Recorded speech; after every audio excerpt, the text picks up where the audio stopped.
Welcome back to The Breakdown. Today we're going to be diving into a continuation of our series on how the world of news and being a reporter works. Now, I'm a big fan of the idea that when people understand how something is done, what's happening, they're more likely to trust the outcome of the product. I think reporters have been very bad about explaining how the news industry works. Now, I think we're very good at explaining how other people do stuff, what's happening in the world, but I think we're actually bad in opening the veil and showing people how news works.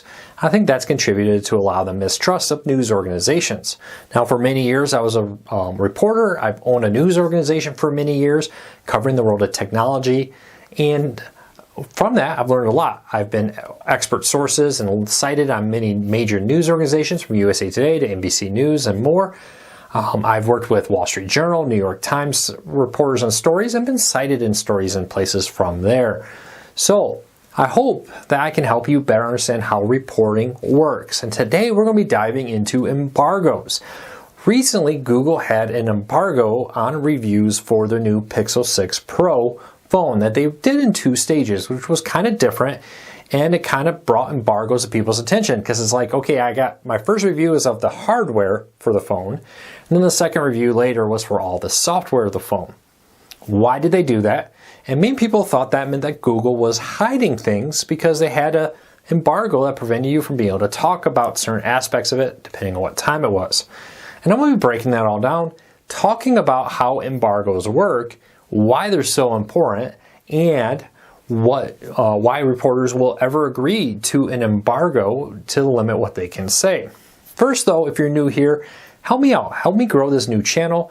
This is just part of what we do on this channel. If you enjoy it, leave me a comment, give me a thumbs up. If you have a question about how news reporters work, leave me that question. Maybe it'll come up in a future video. But by hitting that thumbs up, by hitting that subscribe button, you let YouTube know you enjoy what we do here, so hopefully we help you out. So what is an embargo? Let's start there. An embargo is very simple. That is a company coming to a reporter and saying, hey, we got for example, a Pixel 6 phone. Would you like to review it? We'll be happy to send you a phone early so you can have your review ready before it actually hits the market. But you have to agree not to post before XYZ day. There's a few reasons why this happens. Number one is to ensure that all press companies out there get equal opportunity for it. Google doesn't want to be accused, for example, of giving it early to one company, giving them an unfair early advantage versus another company, and be accused, oh, hey, you gave it to that company first because you thought they would give you a positive review. By having a standard across the board blanket embargo, it means that all news organizations that agree to it get an opportunity, or at least a lot of news organizations do, to have a review up at the same time. And that's a pretty good thing. It allows Google to appear unbiased, like they're not trying to handpick just a couple of reviewers out there that they think will be very favorable to them. Now for the reporter, for myself, if I'm reviewing a Pixel 6, for example, I would agree to it to get it early, right? I understand that, hey, this isn't a product that's actually on the market, and I get early access to it. And sometimes that happens because it hasn't even been announced yet. Now, the Pixel 6 was kind of weird. It leaked so early, Google said, yeah, let's just go ahead and put this out there as it actually happening before we've actually announced it, which was a little different. Typically with technology devices, you don't do that. You don't agree to that kind of situation. But Pixel 6 accidentally leaked early, and Google is part of the reason why it leaked. But in general, it's not just product reviews that this happens on. It also happens for news announcements. It would be very common for, hey, an email to come around in the morning or the day before and say, hey, at X time, we're going to make a big announcement. If you agree to the embargo and you're willing to hold it until this time, we will be happy to share it. Now, the reporter has a decision to make.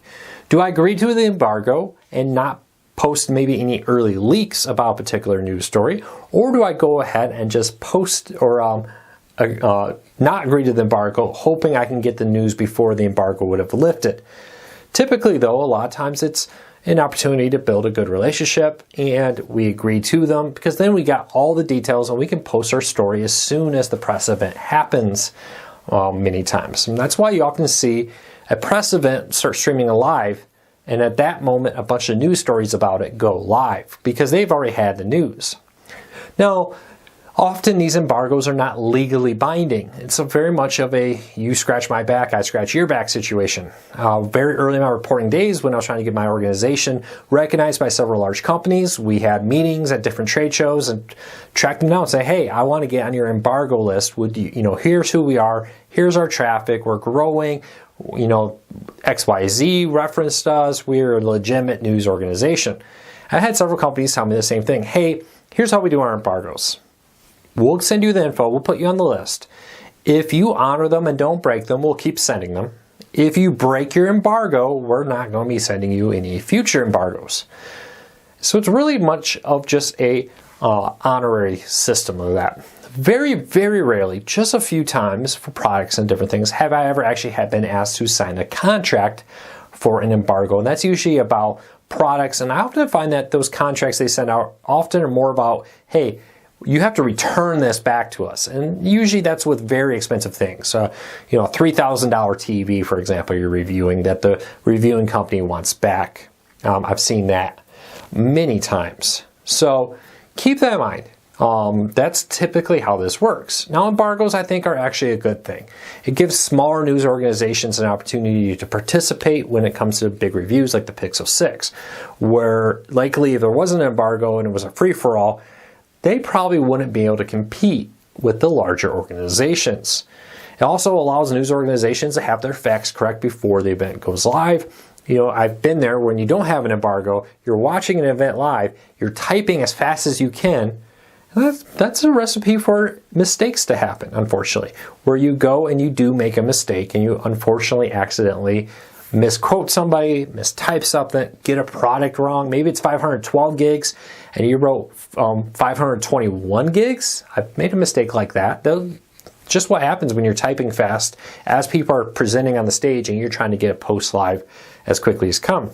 Because being first is really important. It does get you better Google ranking. Better Google ranking gets you more traffic. Better traffic gives you more ad views. Better ad views. How I put food on my family's table. So embargoes are good for reporters, they're good for companies. Companies get the ability to not seem to be picking favorites, not to make sure they get the correct information out, because it gives reporters time to actually write a very good, thorough story and to answer questions before the actual event, so that when you make your big announcement, news organizations are ready to go.